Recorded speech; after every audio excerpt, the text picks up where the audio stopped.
Hey everybody, so we are at the hospital today, and Bryan's going to be having a pleural drain placed inside his chest today.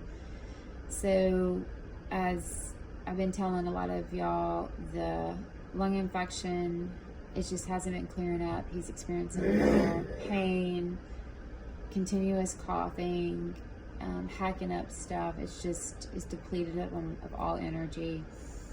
And so his oncologist recommended that this is really our next step that we needed to consider is doing this drain. So we got the news yesterday about getting this procedure set up, and the first information we got was that it kind of sounded less, the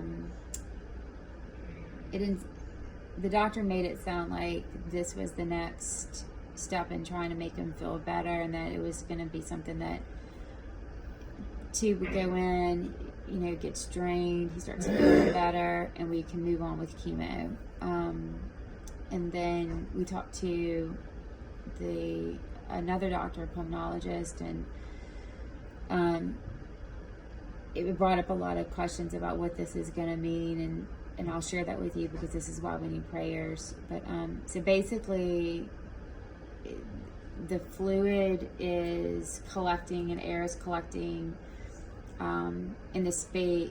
So the lungs, you visualize two balloons, a balloon inside a balloon, and the space that's in between those two balloons is what's filling up with fluid with Bryan.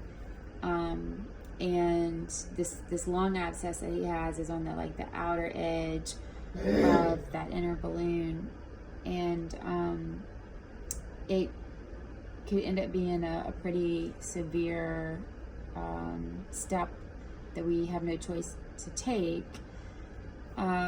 because there's no way of us knowing once this tube goes in if if it's able to drain, and it's just a temporary thing. That's what we're praying for, so we can get him better. But there is a possibility that it will end up having to permanently stay. There could be risk for a pleural fistula that would end up requiring him to have this tube permanently in his chest. And so there's a lot of other things that could be potentially at risk here.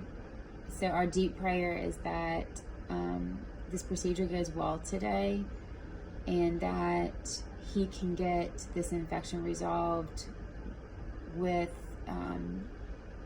this small tube being placed.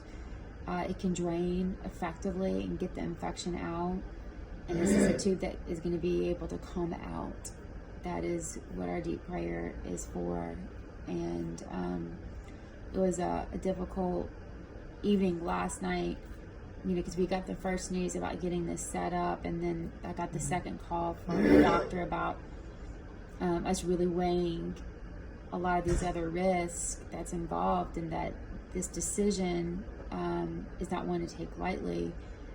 But Bryan was asleep, and I couldn't share that with him, and so it was something I had to kind of carry with me through the evening, which was pretty heavy, until I could talk to Bryan about it last night. But it was really late at night, and so it's just been a lot for us to process. We talked to the doctor again this morning, his oncologist, and he said at this point he wouldn't even feel comfortable continuing with chemotherapy unless we put this drain in, because we really were like, well, what could our other options be? We choose to do this, there's no turning back, and we could end up with this permanent situation. But his oncologist basically painted the picture for us that in continuing chemo, we've got to get this infection under control.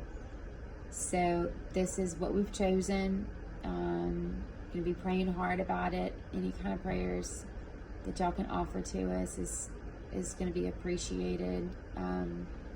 This has been really, really hard on Bryan's body, this infection.